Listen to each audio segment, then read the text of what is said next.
समय आ चुका है, खाओ, अन्यथा राम कहेगा कि मेरी पत्नी का ध्यान नहीं रखा। हाँ, कह सकती हो। पत्नी का ध्यान रखने का गुण उसे उसके पिता से जो मिला है। यदि आप क्रोधित ना हो तो आपसे एक बात पूछूं माता? क्या पिताश्री महाराज दशरथ भी आपका इतना ही ध्यान रखते थे? बताइए माताश्री। ध्यान ही नहीं रखते थे, सम्मान भी बहुत करते थे। कोई स्मरण बताइए ना माता। हाँ माता, बताइए ना। मेरे विवाह से पूर्व कुछ असुरों ने मुझे मायावी संदूक में बंद करके मत्स्य द्वीप में फेंक दिया था। उनकी मंशा थी कि मेरा विवाह महाराज दशरथ से ना हो, किंतु महाराज दशरथ ने मुझे खोज ही निकाला, मेरे प्राण भी बचाए, मुझसे विवाह भी किया। आप इतने समय अकेले राक्षसों के बीच किसी सुदूर द्वीप पर रही, फिर भी महाराज ने आपसे विवाह किया? हाँ, क्योंकि मेरे पति का प्रेम ही नहीं, विश्वास भी अटल था। उन्हें विश्वास था मेरे चरित्र के ऊपर। ये कैसा दुस्साहस है सेविका? आज तक कभी किसी ने इस बात पर संदेह नहीं उठाया। अयोध्या में ऐसे प्रश्नों का कोई स्थान नहीं है।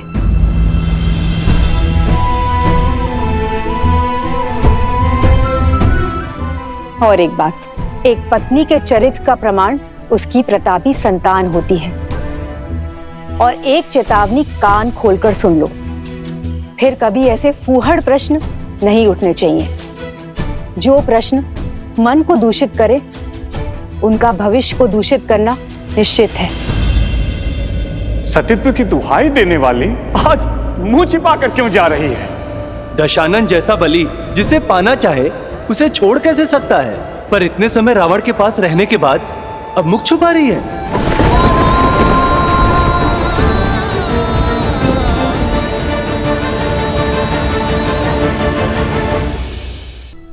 महाराज, नदी में ज्वार आया हुआ था, नौका नहीं मिला, भयानक आंधी और वर्षा हो रही थी। इसी कारण मैं अंधकार के पूर्व घर न लौट सकी। सिर्फ इसीलिए मेरे पति ने मेरा बहिष्कार कर दिया। पूरी रात मैं बिना खाए पिए तट पर बैठी रही और मेरे पति का कहना है कि मैं नाव चला के स्वयं क्यों नहीं चली आई, खाली मटके के सहारे नदी पार क्यों नहीं कर ली, या मैं डूबकर मर क्यों नहीं गई। महाराज, मैं उनका संदेह कैसे दूर करूं, कैसे सिद्ध करूं कि इनके अतिरिक्त मेरे इस मन में किसी और का स्थान है ही नहीं। एक नारी के लिए इससे बड़ा लालचन और कुछ नहीं है महाराज। मैं जानती हूँ आत्महत्या से बड़ा और कोई पाप नहीं। मैं वही पाप यहाँ करने आई हूँ महाराज। चयन आपको करना है महाराज। या तो आप न्याय कीजिए या तो फिर मुझे आत्महत्या करने की अनुमति दीजिए महाराज, अनुमति दीजिए।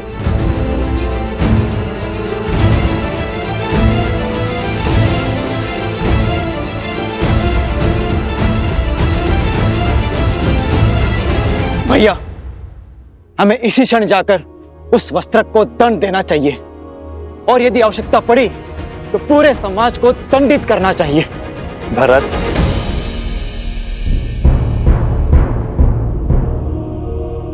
अपने सत्य का कोई साक्षी है आपके पास?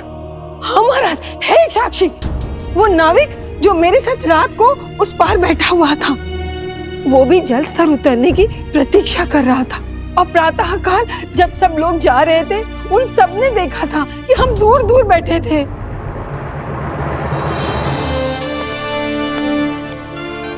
उस नाविक को दरबार में प्रस्तुत किया जाए। कौवे के घोंसले में अंडे किसके हैं?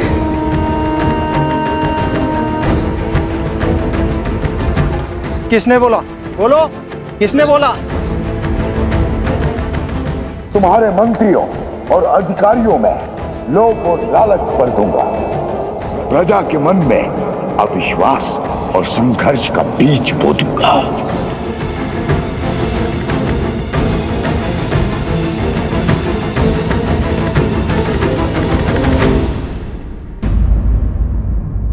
स्त्री को सम्मान सहित राज्य के आश्रय में रखा जाए। शीघ्र ही सभी पक्षों को सुनकर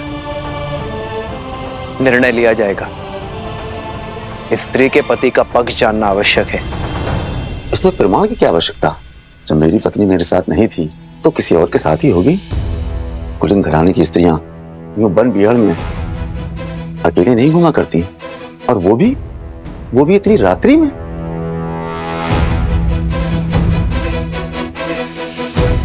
राजकुमार, राजमहल में घटनाएं छुपाना सरल है, क्योंकि भय के मारे वहां कोई कुछ नहीं बोल सकता। परंतु हम सब साधारण लोग हैं, हमारे जीवन की घटनाएं नहीं छिपती। राजा से कोई प्रश्न नहीं पूछ सकता, पर हम पर उंगलियां तुरंत उठ जाती हैं। दुष्ट! तुम्हारा दुस्साहस कैसे हुआ? तुम कहना क्या चाहते हो? देखा ना राजकुमार, राजमहल के विषय में प्रश्न हो तो ये प्रतिकार मिलता है आपके द्वारा। देखा गांव वालों, ये अन्याय है। उचित अनुचित का निर्णय राजा करते हैं, कोई और नहीं। छोड़िए, प्राण निकल जाएंगे। ये कैसा न्याय है? राजकुमार छोड़ दीजिए।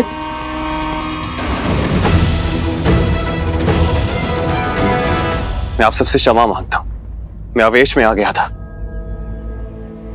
पर आपका पक्ष राजा राम ही देखेंगे। आपका पक्ष सुनकर ही निर्णय किया जाएगा।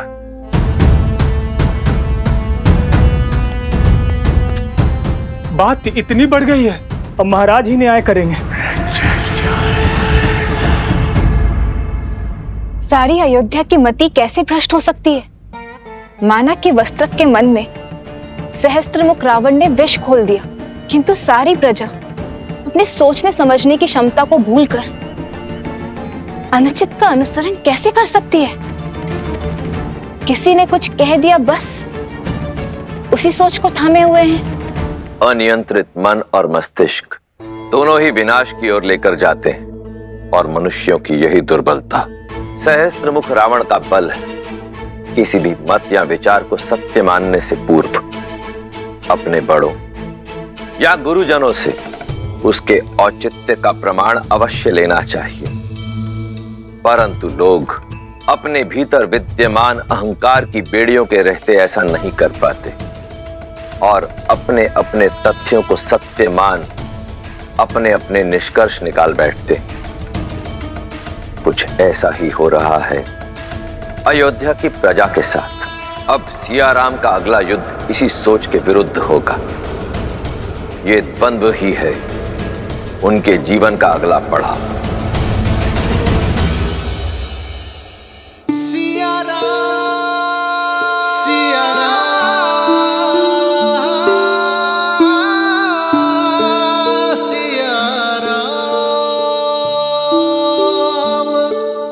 नगर दूषित हो रहा है सीते।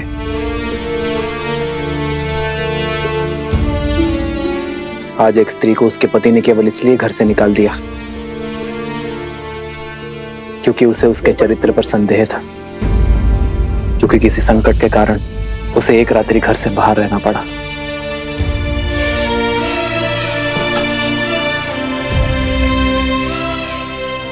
जैसे इस पात्र पर कालिक जमी है, वैसे ही कुविचारों की कालिक प्रजा के मन में जम गई है आर्य।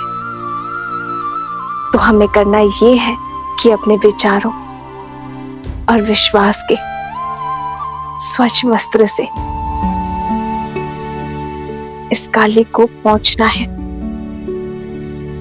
जब कालिक साफ हो जाएगी तो हमारी अयोध्या फिर से दमक जाएगी। राम सिया राम सिया राम सिया राम, राम सिया राम सिया राम।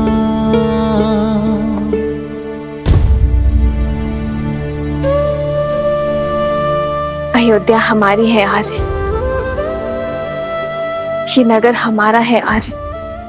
यदि यहाँ कोई समस्या है तो ये हमारा कर्तव्य है कि हम हर गली में जाकर प्रजा की स्थिति देखें।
प्रजा के विचार को जानने के लिए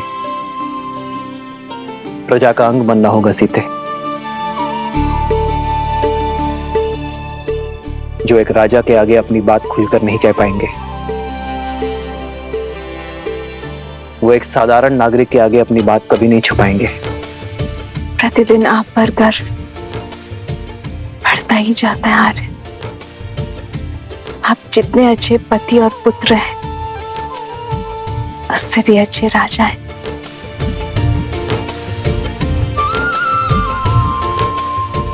सर, तुम मुझे अपनी पत्नी पर है सीते, जो हर विपरीत परिस्थिति में भी एक ढाल बनकर मेरे साथ खड़ी रहती है। जन्म जन्म का है ये संगम, राम रतन सीता वैभव धन। एक है पौरुष एक समर्पण, एक है रूप तो दूजा दर्पण।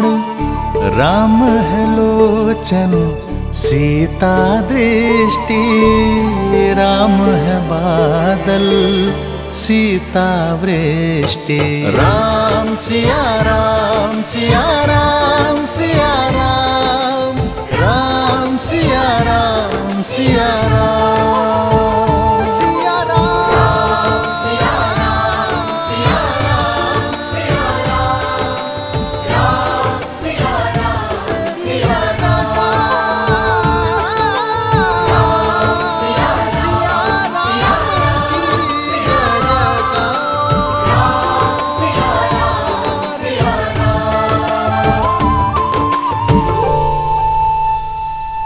हे महादेव, श्री राम को इस युद्ध में विजय देना, अयोध्या को हर संकट से बचा।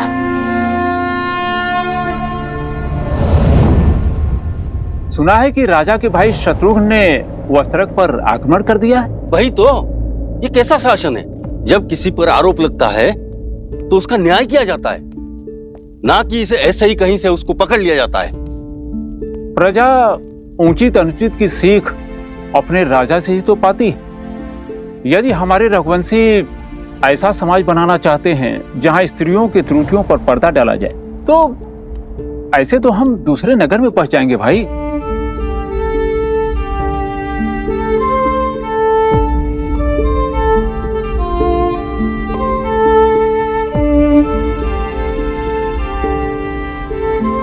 भैया, ये लौकी और कुछ शाक दे देना।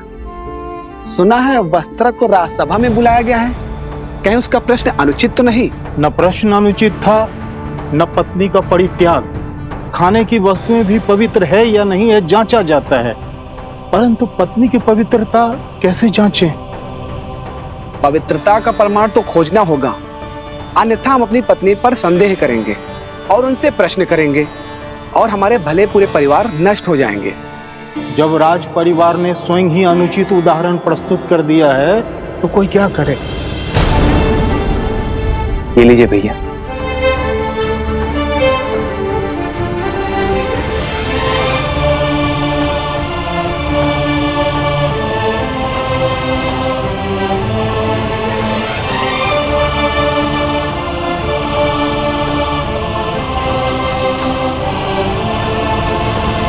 संस्कार से ही इसे पराजित किया जा सकता है।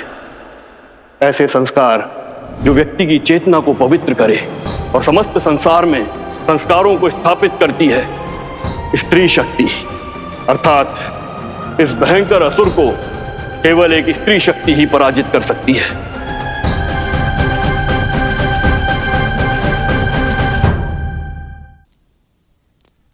पुंसावन संस्कार तो मंगल पूर्वक संपन्न हो गया। अब सीमांतो नयन की सज्जा प्रारंभ करनी है।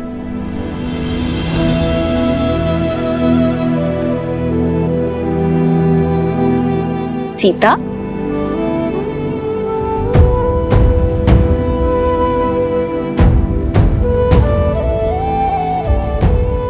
पुत्री, अभी तक जाग रही हो?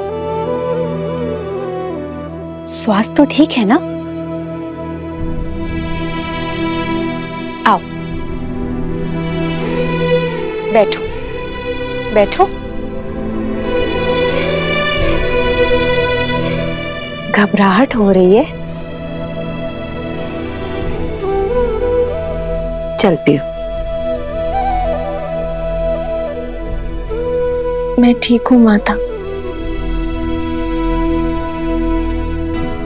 बस श्री राम की प्रतीक्षा कर रही थी।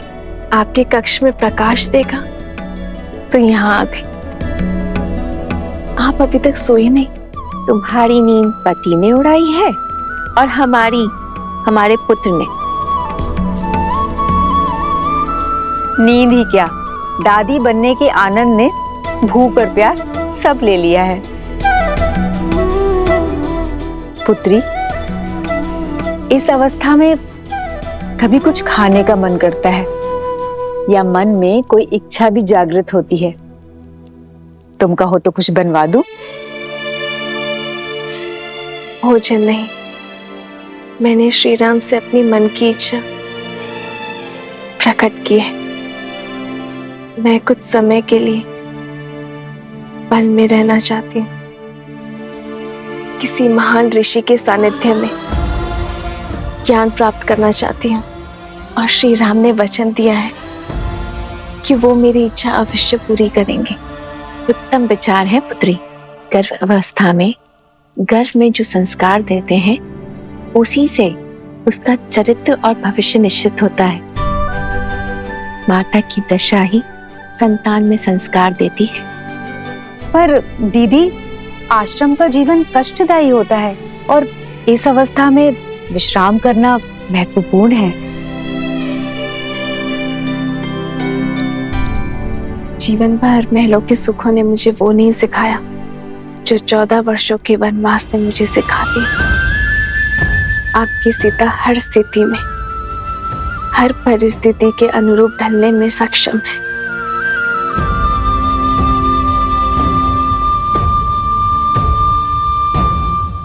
भाइयों, ये सारा दोष इन नाभिकों का है, तो धारा पार कराने की आड़ में अपना दूषित खेल खेलते हैं।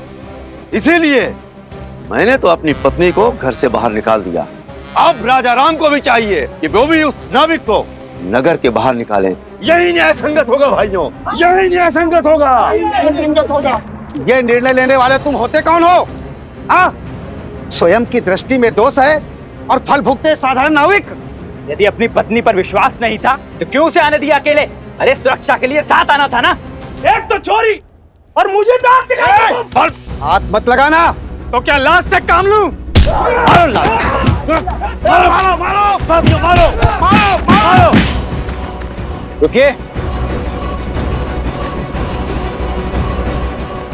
क्या कर रहे हैं आप लोग? अयोध्या का यही यश रह गया अब? आज से पहले कभी भी अयोध्या वासियों का मैंने ऐसा रूप नहीं देखा। ये द्वंद्व छोड़िए, राज्यसभा में आ जाना। न्याय का निर्णय अब वहीं होगा और अब किसी ने झगड़ा किया तो कारागृह में डाल दूंगा उसे, समझे?